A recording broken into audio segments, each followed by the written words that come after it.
Seminário no Ar, curso bíblico sobre Deus e as Nações. Aula número 14, os Conselheiros do Rei. Os Conselheiros do Rei, este é o nosso assunto que trazemos para consideração. Na realidade, não estamos querendo fazer nenhuma menção à monarquia, porque rei subentende monarquia. Mas na Bíblia, quando se fala de rei, quase sempre está se subentendendo o governante, porque a forma de governo monárquica naquela época era mais comum. Hoje em dia não. Poucos países apenas no mundo mantêm a figura de um rei, de uma rainha, de um príncipe.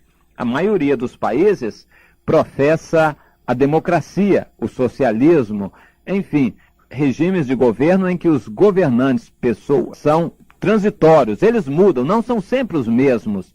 Isso é o que nós vemos nos regimes de governo atuais. Mas naquela época havia muitos reis.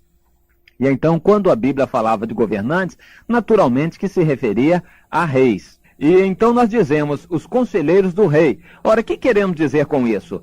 É uma continuação do assunto que estamos tratando, em que mostramos que um país pode ser abençoado por Deus, se o país estiver agradando a Deus. E um país pode ser amaldiçoado por Deus se não estiver agradando a Deus.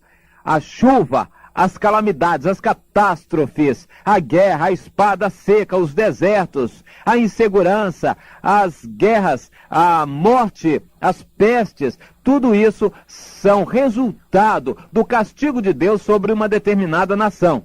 Por outro lado, a fartura, a bênção, a fecundidade, a multiplicação de habitantes, a fartura para eles, trabalho para todos, a segurança, a paz para com as outras nações, isso é resultado da obediência de uma nação a agradar a Deus. No entanto, para que uma nação agrade a Deus, seria ótimo que todos os seus cidadãos agradassem a Deus. Mas não é o que a Bíblia nos ensina. Não é necessário somente que todos agradem a Deus. Se isso ocorresse, seria maravilhoso. Mas é necessário que o governo esteja caminhando numa direção que agrade ao Senhor.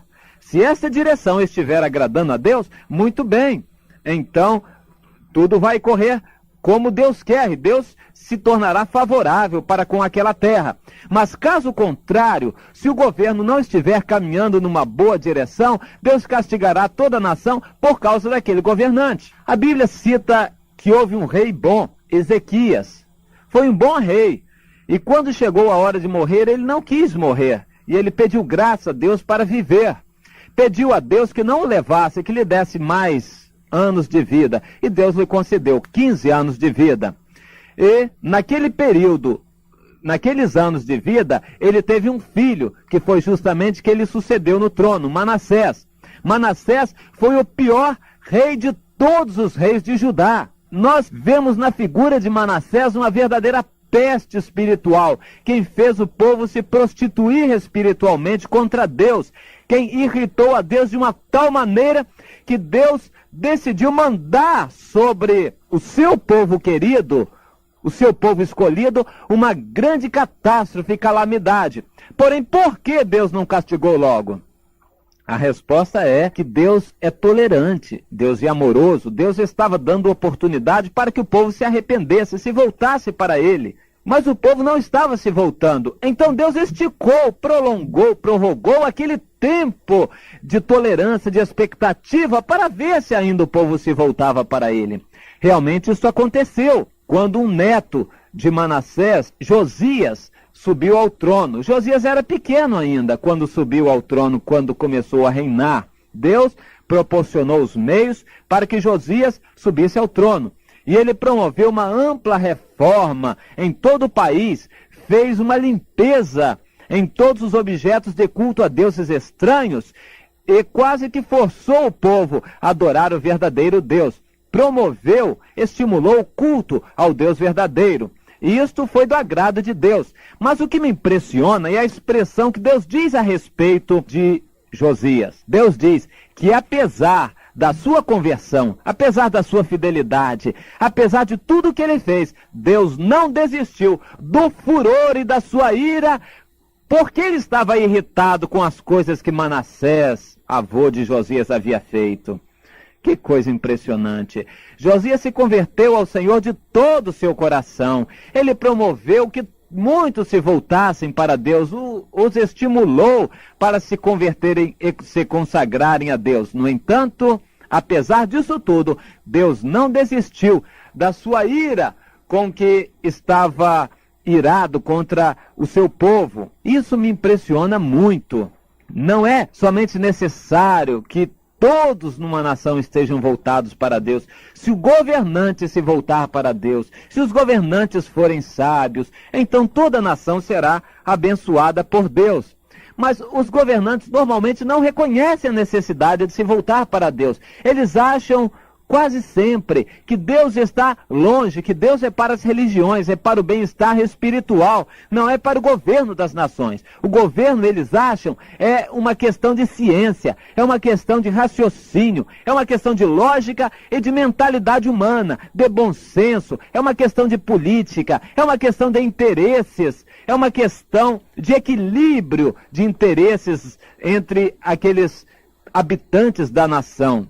Mas na realidade não é assim. Os governantes não têm normalmente as soluções, os problemas são complicados. Hoje em dia, os governantes professam a sua falta de fé nas soluções que eles têm. Só que eles não se voltam para Deus. Os governantes estão incrédulos quanto às soluções para o mundo atual. Não sabem o que vai acontecer, não esperam boas coisas. No entanto, estão caminhando porque não sabem que outra coisa poderia ser feita. Mas também não se voltam para Deus. Resultado, os países do mundo inteiro vão caminhando para a calamidade, para a catástrofe, para a miséria. Tudo isso por causa da falta de comunhão com Deus, da falta de conversão para com Deus, da falta de obediência às leis de Deus. Se houvesse justiça, se houvesse paz, honestidade entre as nações, se houvesse compromisso com as necessidades dos necessitados, então Deus se tornaria favorável para com a nação. Não interessam a Deus os movimentos religiosos e espirituais. Não, em Isaías no capítulo 1, nós vemos que Deus está virado contra as nações, contra Israel. Aquilo que Israel fazia e tinha o nome de espiritual, não agradava a Deus, aquilo feria, magoava o coração de Deus. E quando Deus diz, por que vocês jejuam?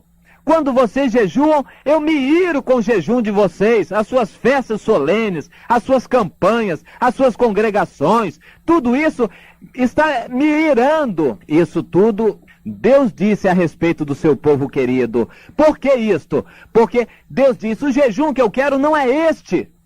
O jejum que eu quero é que vocês façam justiça aos pobres e necessitados, que vocês acolham ao desamparado, atendam as viúvas e os necessitados. Esta é a justiça que eu quero. Então nós vemos a necessidade que têm os governantes de serem sábios, de serem honestos, de serem rigorosos com seus compromissos para com a nação, para com os habitantes daquela nação, para com Deus, para com as autoridades maiores, porque um governante nunca é autoridade maior. Ele deve reconhecer que é autoridade subordinada. Acima dele há um Deus que é autoridade maior no universo.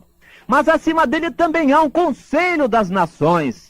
O respeito às demais nações, isso deve estar acima deles, e eles devem prestar contas às demais nações, aos seus governados, e principalmente vão prestar contas a Deus. Como um governante se convencerá de que há autoridade superior a ele, a quem ele deve estar subordinado e a quem ele deve prestar contas? Como um governante vai reconhecer que não pode fazer o que ele quer, mas que ele está debaixo de autoridade?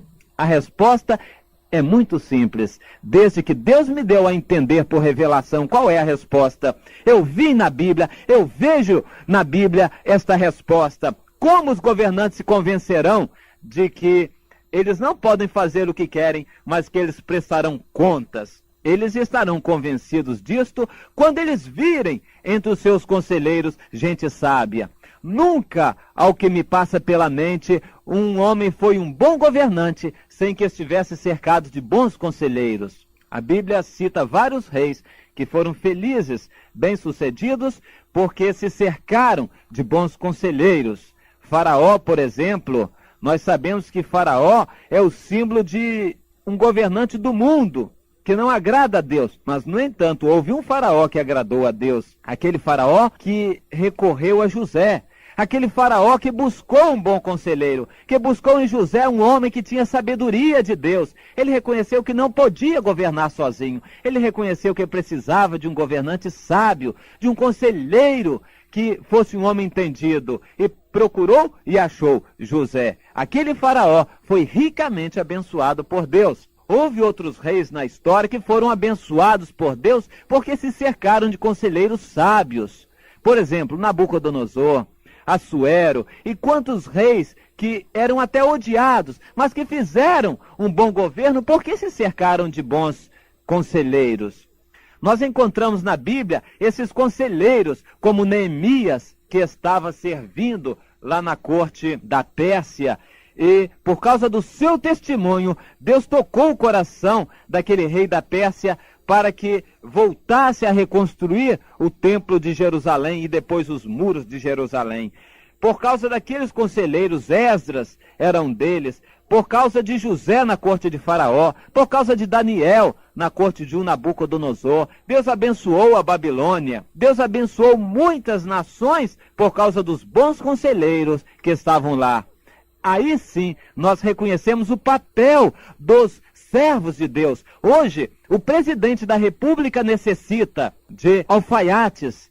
O presidente da República necessita de cristãos que sejam boys, que sejam contínuos. O presidente da República necessita de secretárias cristãs. O presidente da República necessita de garçons cristãos. O presidente da República necessita de chofer, que são choferes, motoristas que são cristãos. O presidente da República necessita de jardineiros em sua casa que são cristãos. O presidente da República necessita, enfim, de homens que sejam homens de um testemunho, homens que tenham honestidade. E se um jardineiro cristão chegar a ser jardineiro do presidente da República, uma das primeiras coisas que eu sei que ele vai pedir é pelos seus parentes, para resolver os seus problemas. Mas se ele for verdadeiramente um filho de Deus, ele jamais pedirá pelos seus interesses. Ele pedirá pela honestidade, pela justiça, pela moralidade. E o presidente da República ficará impressionado com o testemunho daquele seu conselheiro.